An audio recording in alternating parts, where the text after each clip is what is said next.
नमस्कार, मैं हूं के आर गौतम। आप देख रहे हैं न्यूज़ प्लस टीवी।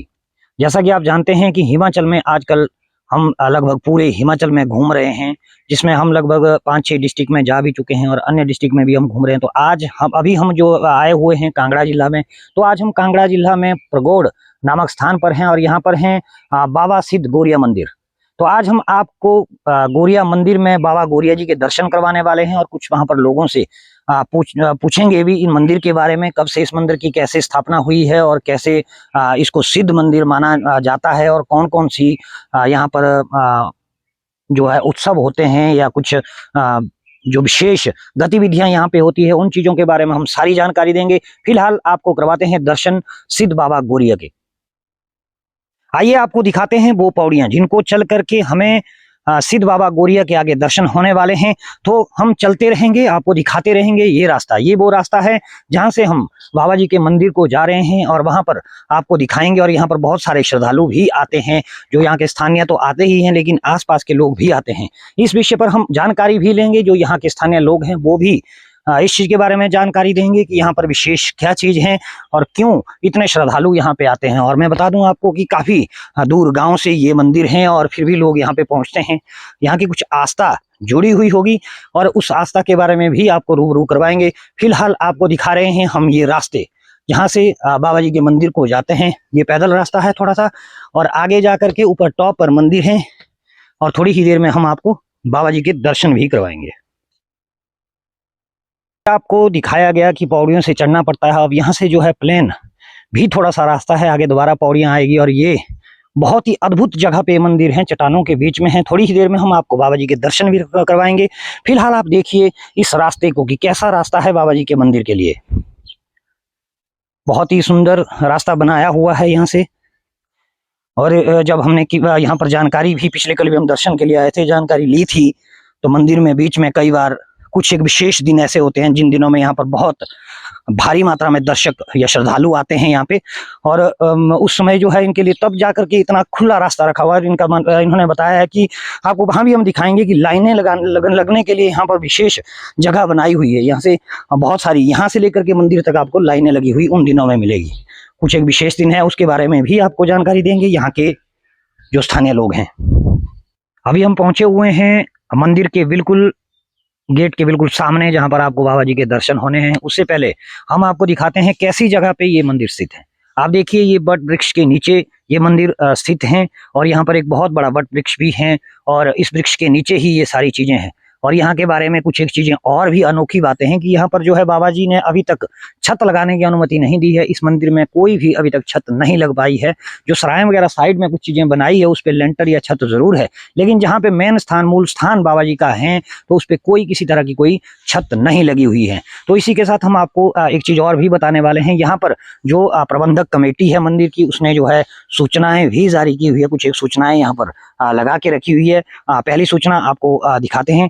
ये है सूचना प्रबंधक कमेटी द्वारा प्रार्थना की गई है कि कोई भी व्यक्ति मंदिर परिसर में अनावश्यक वीडियोग्राफी, फोटोग्राफी ना करे। उसके लिए प्रबंधक कमेटी के समक्ष बात कर सकते हैं, अन्यथा उल्लंघन करने वालों पर कानूनी कार्रवाई भी हो सकती है। तो इसी के साथ ही इन्होंने माताओं और बहनों से भी विनती की हुई है कि माता श्री के मंदिर में जो अपना चूड़ा माता श्री को अर्पित करती हैं, उसे वे निर्धारित स्थान पर ही रखें ताकि वे जमीन पर इधर उधर ना बिखरें। और बहुत अच्छे से इन्होंने ये चीजें यहाँ पर लागू की हुई हैं और अच्छे से यहाँ पर जो है इनका नियम होता है इन सूचनाओं का। और मुझे लगता है कि बहुत जो ऊपर हम अभी आपको दिखाएंगे कि माता के मंदिर में चूड़े वगैरह भी वहां पर अर्पित किए हुए हैं, लेकिन बड़ी अच्छी जगह पे बांध के रखे हुए हैं। तो ऐसे ही हम आपको दिखा देंगे। और काफी सारी इसमें जो है इस पेड़ में या आते जाते यहाँ पर घंटियां भी बांधी हुई है। इस विषय के बारे में भी आपको बता देंगे कि इनके पीछे का क्या कारण है, इतने सारी घंटियां क्यों यहाँ पे किसने अर्पित की है और कैसे अर्पित की है, ये भी हम अभी आपको बता देंगे। अभी मैं चाहता हूँ पहले जो हमारे सहयोगी हैं हमारे साथ महेंद्र ठाकुर जी की, वो पूरी तरह से इस मंदिर का जो जो आपको चीज दिखाने लायक लगती है उन चीजों को जो है दर्शकों को दिखा दें।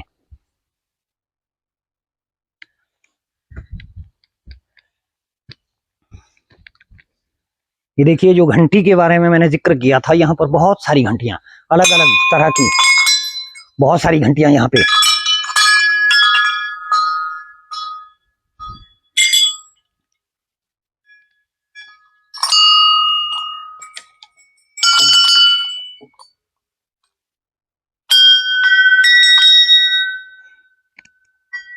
और घंटियां अलग अलग आवाज दे रही है, ये भी अपने आप में एक बहुत बड़ी बात है। देखिए इसकी आवाज कुछ अलग है, छोटी सी है।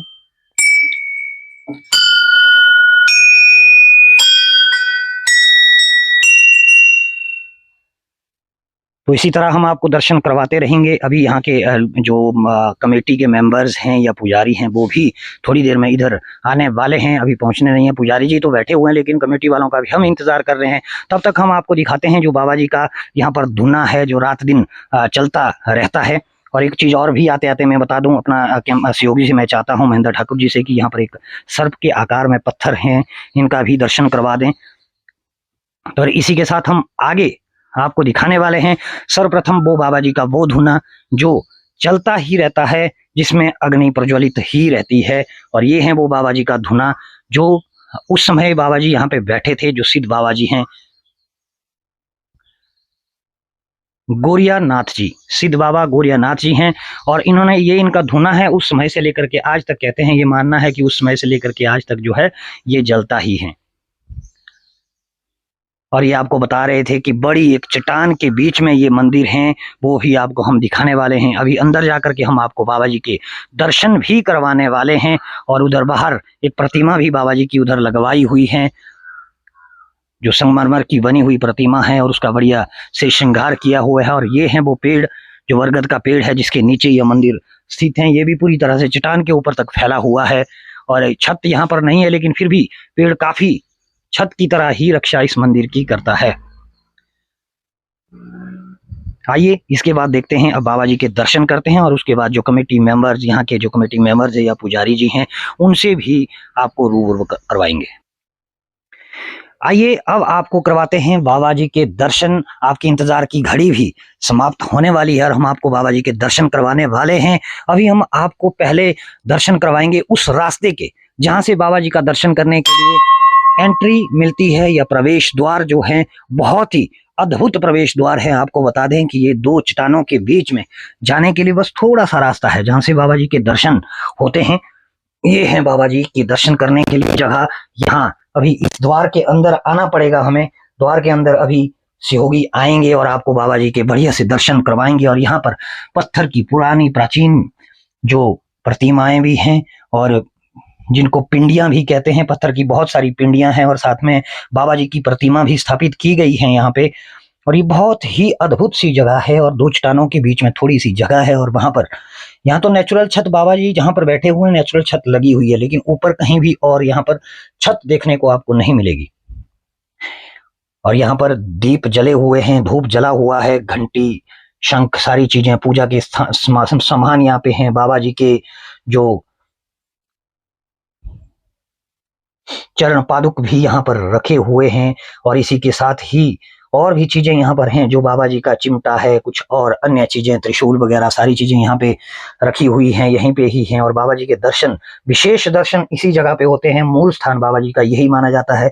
और इसी के साथ अब यहाँ से ऊपर जाकर के जो माता का मंदिर हम बता रहे थे, माता जी का भी यहाँ पर एक स्थान है बाबा जी के साथ। पर इसके लिए भी रास्ता जो है दो चट्टानों के बीच में पौड़ियां बनी हुई है और बहुत ही अद्भुत सी पौड़ियां बनी हुई है। अभी आपको करवा रहे हैं बाबा जी के दर्शन और नजदीक से आपको दर्शन करवा रहे हैं, आप बाबा जी के दर्शन कर सकते हैं। और इसी के साथ अब हम आपको दिखाते हैं ऊपर का वो दृश्य। इन पौड़ियों से जब जाते हैं तो दोनों साइड बिल्कुल चट्टान है और चट्टान के बीच में से पौड़ियां लगी हुई हैं। अभी आपको दिखा रहे हैं ये वाला वो रास्ता और आगे ले जा रहे हैं आपको मंदिर। ऊपर से भी हम आपको ये चट्टानें दिखाते हैं कि बहुत बड़ी बड़ी चट्टानें ये हैं दोनों साइड और बीच में यहाँ से स्थान है। मैं चाहता हूँ सहयोगी पीछे की ओर थोड़ा सा कैमरा दिखा दें और आगे दिखा दें कि कैसा रास्ता था, कहाँ से हम ऊपर को आए हैं। तो उसके बाद तुरंत बाद हम आगे की ओर चलेंगे, जो आगे भी स्थान बनाए हुए हैं। ये हम नहीं कह सकते, आगे वाले स्थान थोड़े कृत्रिम हो सकते हैं, लेकिन ये वाली जो जगह है ये नेचुरल है। सिर्फ इसमें कलर किया हुआ है और टाइलें वगैरह लगाई हुई है, बाकी टोटल नेचुरल खुद ये जगह बनी हुई है। आइए अब आपको करवाते हैं वो दर्शन जहां पर माता जी का स्थान माना गया है और वहां पर जो महिलाएं चूड़ा वगैरह चढ़ाती हैं। और बाबा जी का भी वहां पर हो सकता है उस समय जब तपस्या में बैठते थे तो हो सकता है धूप आदि सेकने के लिए बाबा जी यहाँ ऊपर भी आते थे, कुछ भी हो सकता है। इस चीज के बारे में आपको जानकारी दे देंगे। जो यहाँ के स्थानीय लोग होंगे, क्योंकि हमें ज़्यादा यहाँ के बारे में ज्ञान नहीं हो सकता है जितना जो यहाँ के स्थानीय लोगों को होगा। ये माता का वो स्थान है जहाँ पर चूड़ियाँ आदि भेंट की जाती हैं। और एक साइड माता का ये स्थान, ये भी स्थान है। यहाँ पर जो है ध्वजाएं लगाई हुई हैं, लाल पीले रंग की ध्वजाओं का यहाँ पर मुझे लगता है अर्पित करते हैं लोग। ये माताओं के लिए ही चढ़ती है, चुनरी की ध्वजाएं लगाई हुई हैं। बहुत ही सुंदर जगह है और पहाड़ी पर ये जगह बनी हुई है, बहुत ही सुंदर जगह। और यहाँ पर शिवलिंग है, नाग देवता जी विराजमान हैं उसमें, और वहाँ पर 24 घंटे जल की धारा शिवलिंग के ऊपर पड़ती रहती है। और साथ में नंदीश्वर जी बनाए हुए हैं, ये भी दिखाएंगे। और अभी आपको मैं चाहता हूं कि हमारे सहयोगी से कि पहले आप नंदीश्वर के दर्शन करवा रहे हैं और उसके बाद शिवलिंग के, और उसके बाद आपको वो चीज़ भी दिखाएंगे जो माता जी को जो चूड़ा आदि महिलाएं यहाँ पर चढ़ाती है वो भी दिखाएंगे आपको। उसके लिए विशेष जगह मंदिर कमेटी ने बनाई हुई है ताकि इधर उधर बिखर के, क्योंकि चूड़ियाँ शीशे की हो सकती है, कांच की हो सकती है, और जिसमें जो है किसी के पाँव में चुभ भी सकती है। इसलिए इसके लिए विशेष जगह बनाई हुई है ताकि यहीं पर ये चूड़े रहें, नीचे ना गिरें, हर कहीं ना गिरें। यदि नीचे गिरते हैं तो कहीं पाँव के नीचे आकर के किसी के पाँव में चोट लग सकती है।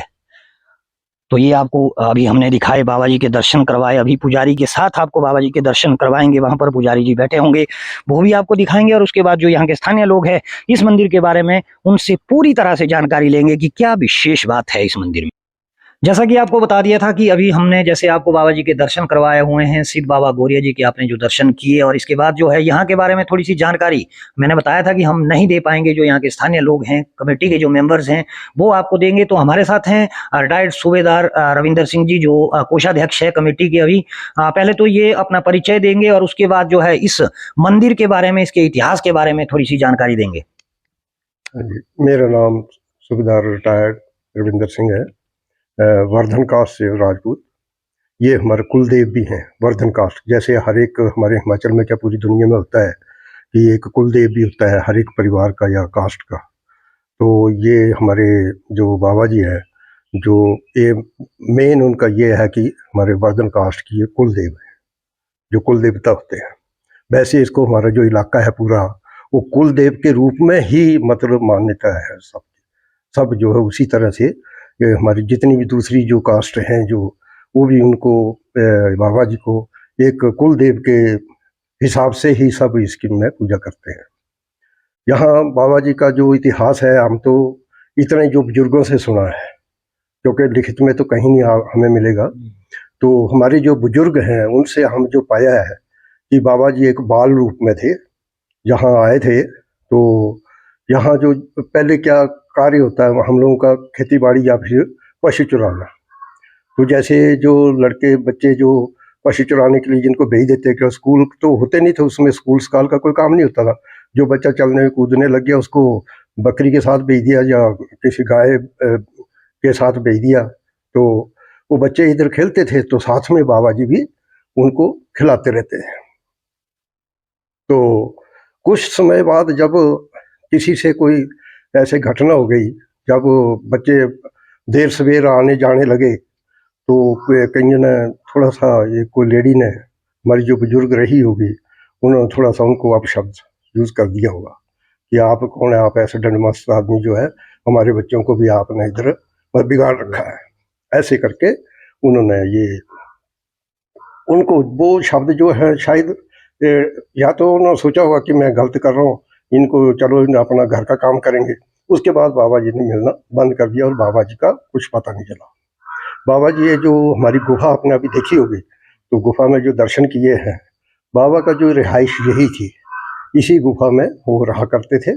जब भी वो बाहर निकलते थे, उसके अलावा जब भी आना तो उन्होंने इस गुफा में ही अपना विश्राम करते। तो यहाँ का सबसे बड़ा ये है, हम इसका ये जो इसका अपना जो मंदिर है, इसकी हमारी एक अपनी कमेटी है, एक कार्यवाहक कमेटी है, जैसे कि जो काम करती है हर साल। एक साल में सब्जी के लेके आते हैं, फिर भी हम लोग यहाँ पर सब्जी का प्रावधान करते हैं। जो कमेटी है सब्जी, क्योंकि सब्जी कम पड़ती जाती है, और जो खाना है बाकी रोटियाँ जो है वो कभी कम पड़ती नहीं। लेकिन मैं आपको बता देना चाहता हूँ, इस बार वो भी हुआ कि इस बार हमारे जो है जो रोटियां हमेशा बचती थी, जो पिछले भंडारे में, पिछले साल के भंडारे में एक जो बड़ा पड़ाव बोलते हैं, जिसको खारा बोलते हैं हमारे देसी भाषा में, वो एक बच गया था रोटियों का। तो इस बार रोटियां हमारी खत्म हो गई। तो उसके बावजूद हमने फिर 3 बलटोई जो है चावल की बॉयल की। तो फिर भी हमने उनको, ये भंडारा लगभग रात के 12 बजे तक चलता है, शाम के समय में ये शुरू होता है। भंडारे के दिन, भंडारा किस दिन होता है? मेला से एक दिन पहले, जैसे ज्येष्ठ महीने का जो फर्स्ट संडे है उसको मेला होना है, तो जो उससे पहला जो सैटरडे है पहला दिन, उसमें भंडारा किया जाता है। तो भंडारे में जो है बहुत दूर दूर से दुनिया आती है और यहाँ भंडारे का आनंद लेते हैं और बाबा जी के दर्शन करते हैं। तो इस बार ये भी घटना हुई है, यहाँ पर बकरा काटने का भी ये है प्रावधान है शनिवार के दिन। तो इलाके में जो सबसे बड़ा बकरा जो हमें कहीं भी मिले, हम पहले डिसाइड करते हैं कि देख रेख रखे रहते हैं कि कौन सा बकरा किसके पास कितना बड़ा है। तो ज़्यादा से ज़्यादा जैसे कोई 35 या 30 किलो से ऊपर ही हो, हम सोचते हैं कि उतना बड़ा बकरा मिल जाए, तो उसको भी हम शनिवार के दिन उसकी बलि चढ़ाते हैं। तो यहाँ का फिर दूसरे दिन फिर मेला होता है। मेला में भी लोग आते हैं बहुत बहुत संख्या में। हमने बहुत सारे मेले देखे हैं, बहुत शिंजा देखी हैं, लेकिन यदि जो लोग यहाँ पर दर्शन करने के लिए 2 दिन में आते हैं, भंडारे के दिन और इसमें मेला वाले दिन, यदि इधर 10 मिनट के लिए उनको रोक दिया जाए तो ये पूरा परगोड़ भर सकता है। इतनी संख्या में लोग आते हैं, इतनी संख्या हो जाती है यहाँ पर कि खड़ा नहीं हो सकता इंसान, इतनी बड़ी भीड़ होती है 2 दिन। लेकिन क्या लोग आते हैं, दर्शन करते हैं, चले जाते हैं, रुकने का कोई ज़्यादा ये नहीं रखते शौक, आजकल अपना दर्शन किए चले गए। तो बाकी इसमें हमारा जो यहाँ ये जो इलाका है, इसको आपको बता देना चाहता हूँ, ये हमारा शाहपुर जो कॉन्स्टिट्यूंसी है उसका ये लास्ट कॉर्नर है, ये बाउंड्री है, बाउंड्री लाइन पर है। ये जहाँ बैठे हैं तो हमारे जो, जैसे मैं इधर बैठा हूँ, दैनी साइड में शाहपुर है और बाईं साइड में ऊपर जाता है ज्वाली कॉन्स्टिट्यूंसी पड़ जाता है। हम बिल्कुल बॉर्डर लाइन में बैठे हैं। तो इससे ज़्यादा और यदि आप कुछ पूछना चाहते हैं तो आप पूछ सकते हैं। चलो धन्यवाद जी। अब हम थोड़ा सा चाहते हैं, जो अध्यक्ष हैं, प्रधान हैं इसके कमेटी के, हम चाहते हैं कि थोड़ा सा वो भी बाबा जी के बारे में जानकारी दें, बाबा जी के बारे में बताएं, और कुछ एक जो खास चीजें और यहाँ पे होती है, श्रद्धालु इतने यहाँ पर क्यों उमड़ते हैं, उसके पीछे भी कोई वजह होगी, जैसे कईयों की मनोकामनाएं पूर्ण होती है, इस तरह की कुछ हम ये चाहते हैं कि प्रधान जी अपना परिचय देते हुए अब आप भी थोड़ा सा हमारे दर्शकों को बता दें इस मंदिर के बारे में और यहाँ की जो मनोकामनाएं पूर्ण, कोई आपको इतिहास पीछे कोई ऐसी चीजें हैं कि भाई इस आदमियों की यहाँ पे मनोकामनाएं पूर्ण की थी बाबा जी ने। तो मेरा नाम है सूबेदार बलदेव सिंह और भाई साहब ने इसके बारे में सब कुछ बता ही दिया है। रही बात मनोकामना की, तो मनोकामना तो जो भी यहाँ अपनी श्रद्धा लेकर के आता है, आज तक हमने तो यही देखा कि उसकी मनोकामना पूर्ण होती है। ये जितना भी आप देख रहे हो सामान, ये मैक्सिमम लोगों ने गिफ्ट किया हुआ है, क्योंकि उनकी मनोकामना पूर्ण हुई है। ये वाटर कूलर लगे हैं, ये गग्गड़ के भाई साहब थे, उनकी मनोकामना पूरी, वो दे के गए। एक नीचे लगा वाटर कूलर, वो कर्नल साहब की मनोकामना पूरी, उन्होंने अपने फादर की यादगार में लगवाया है। तो यहाँ पर बाबा जी की मान्यता है, इसलिए यहाँ पब्लिक आती है दूर दूर से। यहाँ तक पंजाब से श्रद्धालु आते हैं, यहाँ हर वर्ष कोई ना कोई यहाँ अपनी मनोकामना पूरी करके जाता है। बाकी भाई साहब ने सब कुछ बता ही दिया इतिहास के बारे में, और धन्यवाद। धन्यवाद जी। अब हम जानना चाहेंगे पुजारी जी से, क्योंकि पुजारी जी की एक अहम भूमिका होती है। जब इस साल में अभी इनकी ड्यूटी यहाँ पे लगवाई हुई है, तो ज्यादातर यहाँ पर इनका रहने का इनका ये है, ये थोड़ा सा बताएंगे कि यहाँ पर कितने श्रद्धालु आते हैं और क्या क्या मनोकामनाएं लेकर के, आपको क्या क्या लगता है। और खास करके एक बात और भी रह गई जो यहाँ पर नहीं ये की गई है, जैसे एक यहाँ पर हमने देखा हुआ है, आप लोगों ने सबने देखा हुआ, आपको दिखाया गया है कि यहाँ के चूड़ा जो महिलाएं यहाँ पे उतारती हैं माता के वहां, यदि भेंट चढ़ाती हैं, तो उसके पीछे का भी कोई कारण होगा। वो यदि पुजारी जी बताना चाहें तो वो भी बता सकते हैं। और पहले विशेष करके पुजारी जी से हम ये चाहेंगे कि अपना परिचय देते हुए वो थोड़ा सा इस मंदिर के पूजा पाठ के बारे में हमें जानकारी दें। पुजारी जी। सर, मेरा नाम सुरजीत सिंह है और मैं पुजारी हूँ यहाँ का। और सुबह आके पहले जो हम मंदिर में झाड़ू लगाते हैं, साफ सफाई करते हैं, उसके बाद यहाँ मंदिर की पूजा करते हैं। पहले स्नान करते हैं मंदिर में बाबा जी के, उसके बाद मंदिर में अपना धूप अगरबत्ती उससे पूजा की जाती है। और उसके बाद उसके बाद फिर हम बाबा जी का धूना वो लगाते हैं। उसके बाद हम धूना लगाने के बाद लौंग इलायची की बाबा जी को अंदर वो लगाते हैं, धूना लगाते हैं अंदर भी। उसके बाद फिर हम अपने यहाँ बैठ जाते हैं, जैसे श्रद्धालु आने शुरू हो जाते हैं मंदिर में। उनको जैसे भी है अपना प्रसाद जो है अपना वो अपना कार्यक्रम जो है शुरू कर देते हैं। उसके बाद धन्यवाद पुजारी जी। और साथ में मैं एक चीज ये जानना चाहता हूँ, जो मुझे लगता है कि बुजुर्ग भी हैं, हमारे कोषाध्यक्ष जी हैं, वही शायद बता पाएंगे इस चीज के बारे में। जो ये चूड़े का कोई एक प्रथा होगी, ऐसे तो कोई हर कहीं आके तो कोई ये नहीं कर सकता, इसका मतलब ये है कोई तो इतिहास होगा इसका। यदि है तो आप बता दें, यदि नहीं है तो वो भी कोई बात नहीं। ऐसा है कि इसमें चूड़ा चढ़ाने का ऐसे होता है कि जहाँ पर भी कुलदेव होते हैं, कुलदेव की जहाँ भी ये होती है, मान्यता होती है, वहाँ पर जो लोग हैं कोशिश करते हैं कि हम जो चूड़ा यहाँ पर चढ़ाएं, जो चूड़ा बदली करते हैं वो उसको वहाँ पर चढ़ाया जाए, क्योंकि ये कुलदेव भी हैं। तो इसलिए इसकी पक्का यही उनकी सोच होगी लोगों की। और हम भी इसी तरीके से, हमारे बच्चे भी यहाँ पर ही चेंज करते हैं, जो चूड़ा चेंज करना होता है, क्योंकि हमारे कुलदेव हैं। तो उस हिसाब से इधर ये मैं तो इसी चीज़ को मानता हूँ। एक चीज और भी हमें औरों से सुनने को मिली है, आपने अभी तक उस चीज के बारे में जिक्र तो नहीं किया है, कि बाबा जी का और भी कहीं पे एक सिद्ध मंदिर या बड़ा मंदिर कहीं और भी है, उस चीज के बारे में भी थोड़ी सी जानकारी। ये जो है बाबा जी का दूसरा मंदिर जो है, जो बहुत वो भी बहुत ये है प्रमुख माना जाता है।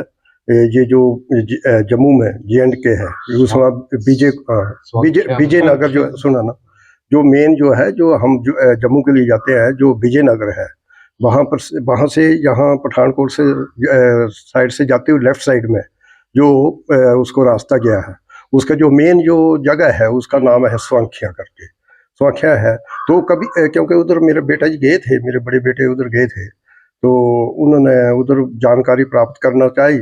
तो हम जैसे सोचते थे कि बाबा जी स्वांख्या से आए हैं, जम्मू से आए हैं, लेकिन वो लोग, उन लोगों का मानना है कि ये परगोड़ से आए हैं। इधर कुछ ऐसी बीच में है अटकल, तो अभी तक उसको हम ये नहीं कर पाए हैं कि ये मतलब परगोड़ से वहाँ गए हैं या जो जम्मू से यहाँ पर आए हैं, क्योंकि उनका सोचना है कि ये परगोड़ से आए हुए हैं।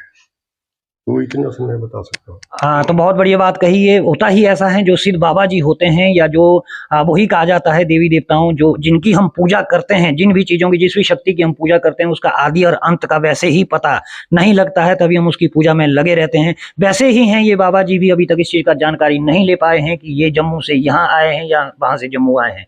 अब देखिए, विशेष बात यह है कि जम्मू वाले सोचते हैं कि यहाँ से वहां आए, और यहाँ वाले सोचते हैं कि वहां से यहाँ आए। एक विशेष बात है। और बाबा जी होते ही ऐसे जिसका आदि अंत नहीं होता है, तभी इनको अनादि कहा जाता है। इनका कोई विशेष पता या विशेष ठिकाना नहीं पाया जाता है। तो इसी के साथ ही मैं चाहता हूं, और भी हमारे साथ यहाँ पे श्रद्धालु हैं, ये भी अपना परिचय दे करके, जो भी यहाँ पे आए हुए हैं, कमेटी मेंबर्स हैं या श्रद्धालु है या स्थानीय लोग हैं, वो भी हमारा जो है अपना परिचय दे करके थोड़ा सा जानकारी दे दें। मैं चाहता हूं कि हम सबसे बात करके, ये कमेटी के सचिव बता रहे हैं कि कमेटी के सचिव हैं, और मैं चाहता हूं कि ये भी थोड़ी सी इस मंदिर के बारे में जानकारी दें, और ताकि हमारे दर्शकों को पूरी तरह से स्पष्ट हो जाए कि बाबा जी कब, कैसे, और कैसे इनके, जैसे बता रहे हैं कि कुल देवता है, कैसे इनको कुल देवता माना गया है। हाँ, मैं विक्रम मेहता, बाबा प्रबंधक कमेटी सचिव। जैसे कि भाई साहब ने बताया कि मतलब यहाँ पर चूड़ा की क्या प्रथा है, और ये कहाँ से प्रकट हुए हैं, जम्मू से यहाँ आए हैं, या जहाँ से जम्मू वाले कहते हैं कि यहाँ से आए हैं, और हम कहते हैं कि जम्मू से आए हैं। तो बाकी तो भाई साहब ने बाकी आपको बता ही दिया जी। Thank you. थोड़ी सी एक चीज और भी है, वो भी हम आपसे जानना चाहेंगे। यदि आप पूरी तरह से नहीं बता पाएंगे तो मुझे लगता है कि दोबारा हमारे को सूबेदार जी के पास ही जाना पड़ सकता है, क्योंकि एक चीज जो हमारे कानों तक यहाँ पर पहुंची हुई कि यहाँ पर एक पानी भी कहीं पे निकला हुआ है, और वो एक औषधि के रूप में भी अभी कार्य कर रहे हैं। यदि आप नहीं बता सकते, हम चाहते हैं कि वही सूबेदार जी ही, जो यहाँ के बुजुर्ग हैं, वही ये जानकारी दे देंगे हमें, क्योंकि यहाँ पे एक पानी निकला हुआ था, पहले यहाँ था या बाद में कहीं पे, यहीं पे स्थान साथ में बिल्कुल नजदीक हैं, जो अभी भी औषधि के रूप में भी कार्य कर रहा है। तो इस बारे में भी थोड़ा सा आप सूबेदार जी बता दें। यहाँ पर मैं एक विशेष बात वो बीच में क्योंकि छूट जाती है, जहाँ आपने मंदिर में एंट्री किया है, उससे कोई 1.5-2 गज पहले यहाँ पर एक पेड़ हुआ करता था। पेड़ होता था वो, ये जो हमारे इसको तहो बोलते हैं, तहो करके। तो उस एक विशेष उसमें, वो तो हमारे बुजुर्गों ने भी देखा है, जो हमारे जो पेरेंट्स हैं उन्होंने भी देखा है। हमने वो पेड़ देखा है, लेकिन हमने वो पानी नहीं देखा। तो उस पेड़ से पानी निकलता था। और पानी थोड़ा सा मतलब जो मान लो कि 1 गिलास तक वो उसमें रहेगा ही रहेगा, जो नीचे जो जगह बनी थी उसमें 1 गिलास लगभग पानी रहता था। लोग उसको प्यास के रूप में इस्तेमाल करते थे। तो इसके एक बड़ी विशेष मतलब हम भी इस चीज़ से चकित रहे हैं कि मतलब क्या शक्ति होगी जो इस पेड़ से जो पानी आ रहा है। तो उसके बाद एक बेचारी महिला ने वो अपने बच्चे को शायद उधर उसको धुला दिया था, तो क्योंकि उनको नहीं था इतना ज्ञान कि पानी किस लिए रखा है या क्या है, क्योंकि उतनी पहले इतनी जानकारी नहीं रखते लोग, सीधे होते थे, इसलिए उन्होंने उसको इसके लिए यूज़ कर दिया और बच्चे धुलाने। उसके बाद ये जो है पानी वहाँ से गायब हो गया। और एक पानी की और एक ये जगह है हमारे इधर से नीचे आप जाएँ तो उसमें लगभग आधा किलोमीटर होगा, आधा किलोमीटर इधर नीचे डाउन में, तो वहाँ पर जहाँ वो ग्वालों के साथ खेलते थे, रहते थे, तो जहाँ पानी की जो अव्यवस्था, पानी नहीं होता था कहीं पीने के लिए, तो जब वो बोलते थे कि अब बाबा जी हमें प्यास लगी, हम तो घर चलते हैं, तो हमने ये सुना कि उन्होंने अपना घुटना उधर मारा और उस घुटने जहाँ मारा उधर ही वो पानी जो है निकल करके आ गया। और उसका जो है लोग फिर बच्चे आनंद लेने लगे कि उनको जो प्यास वाला जो उनका ये प्रॉब्लम थी उसको उन्होंने उसी समय सॉल्व कर दिया। अभी भी वो पानी है वहाँ पर, लोग आते हैं उसमें स्नान करते हैं, वो पानी कभी सूखता नहीं है। छोटे से एक ये है कुंड टाइप है, उसके अंदर वो पानी रहता है। अभी हम उस पानी को थोड़ा सेफ भी रखा है कि उसमें कोई ये गलत काम ना करे या गलत इस्तेमाल ना करे उसके। और वहाँ पर बाथरूम भी बनाए हुए हैं, टैंक भी बनाया हुआ है, जो पानी उस कुंड का है सीधा टैंक में जाए और लोग उससे अपना स्नान कर सकें। बहुत बढ़िया बात थी। और जैसे आपने कई इस तरह की कई चीजें और भी आपको मिली यहाँ पर, और आपको पता ही है कि हर जगह हिमाचल प्रदेश में कई ऐसे स्थान हैं जो अभी तक जो है टूरिज्म की दृष्टि से पिछड़े हुए हैं, और हम चाहते हैं कि इन स्थानों को थोड़ा सा उजागर करें। और हम सबसे जो भी हमारी इस वीडियो को, हमारे इस स्टोरी को, जो इस मंदिर की स्टोरी को देख रहे हैं, मैं चाहता हूं कि सभी ज्यादा से ज्यादा आकर के यहाँ पर बाबा जी के दर्शन करें। और आपको बता दें कि यहाँ पर कई चीजें विचित्र इस तरह की, और आपको ये बात मैं बता दूं जहां मुझे भी हैरानी रह गई कि इस तरह की एक गुफा बनी हुई है 2 चट्टानों के बीच में। मैंने बता ही दिया पहले, दिखाती बार आपको कि प्राकृतिक है। और एक चीज और भी मुझे पूछने को रह गई है, थोड़ा सा मुझे लग रहा है, एक चीज का मुझे जो असमंजस लग रही है कि ऐसा क्यों नहीं होता होगा। क्योंकि कल भी हम जब यहाँ पे आए थे, तूफान चला हुआ था, काफी भारी तूफान यहाँ पे चला हुआ था। इसकी रक्षा करने के लिए जैसे हमारे मंदिरों में छत लगाई हुई है, यहाँ पर किसी तरह की कोई छत नहीं लगी हुई है। ये मैं अध्यक्ष महोदय से चाहता हूँ कि वो भी थोड़ा सा पहले इस चीज के बारे में भी बता दें कि इस मंदिर के ऊपर छत लगने की वजह क्या है, क्यों नहीं छत यहाँ पे लग रही है। देखिए, छत लगाने की जगह है ही नहीं इसमें। बाबा जी ने ऐसे बना रखा है पत्थरों को कि उसमें पानी बाबा जी के ऊपर नहीं गिरता है बारिश का, चाहे कितनी भी बारिश हो जाए पानी नहीं गिरेगा। और छत लगाने की जगह है नहीं जिससे कि हम इसको ढक सकें, और ढकने से फायदा भी नहीं है कोई भी, क्योंकि बाबा जी ने खुद ही पहले ढक अंदर बैठे इसी तरीके से कि खुद ढके हुए हैं, इसलिए मौका नहीं है हमारे को छत लगाने का दे रहे हैं। बाहर जरूर हम कोशिश कर रहे हैं कि बाहर की साइड जितना हमारे से होता है कमेटी से हम करते रहते हैं, बाकी मंदिर के ऊपर छत का कोई प्रावधान नहीं। ये भी अमान्यता है। देखिए, ये बात कहने वाली ये है कि जब बाबा जी ने छत लगाई है तो हम कौन होते हैं बाबा जी के ऊपर छत लगाने वाले। तो ये बात इन्होंने बहुत अच्छी कही हुई है। तब जाके यहाँ पर जो ये छत की व्यवस्था नहीं कर पा रहे हैं, और आसपास में बता दूं इन्होंने सराय की व्यवस्था कर रहे हैं धीरे धीरे, और जो भी हो रहा है इनसे बड़ी कोशिश कर रहे हैं। पर फिर भी मैं आपकी जानकारी के लिए बता दूं कि जो भी यहाँ पर श्रद्धालु आना चाहे और यहाँ के दर्शन पाना चाहे, यहाँ पर मनोकामनाएं अपनी पूर्ण करना चाहे, यहाँ पर के आ करके, तो उनके लिए रहने की यहाँ पर मैं बता दूं कि व्यवस्था भी है। यहाँ पर रेस्ट हाउस का प्रावधान भी बिल्कुल साथ में लगता है। कोई भी यहाँ से दूर दराज से भी आ जाए तो यहाँ पर रहने की व्यवस्था का इंतजाम हो सकता है। और धीरे धीरे मुझे लगता है कि इस तरह से यदि हम लोगों का, आप लोगों का यदि सहयोग मिलता रहे तो जल्द ही मंदिर में भी इस तरह की सराय की व्यवस्था हो सकती है जहाँ पर रहने का प्रावधान हो सकता है। तो इस तरह से हिमाचल प्रदेश की मैं बात बता ही रहा था कि जगह जगह पर कई तरह के यहाँ पर मंदिर मिलेंगे, कई तरह के देवी देवताओं के मंदिर मिलेंगे, कई तरह के ऐसे अछूते स्थान मिलेंगे जहां हम लोग जा नहीं पाते या देख नहीं पाते। तो मैं चाहता हूं कि सबसे पहले आप कांगड़ा जिला के प्रगोड़, खास प्रगोड़ में आकर के एक बार बाबा जी के दर्शन जरूर करें। इन्हीं शब्दों के साथ आपको जैसे पूरी जानकारी देने की हमने कोशिश की है, फिर भी हम आगे भी अन्य मंदिरों से, अन्य स्थलों से आपको मिलाते रहेंगे। तब तक के लिए दीजिए इजाजत। नमस्कार।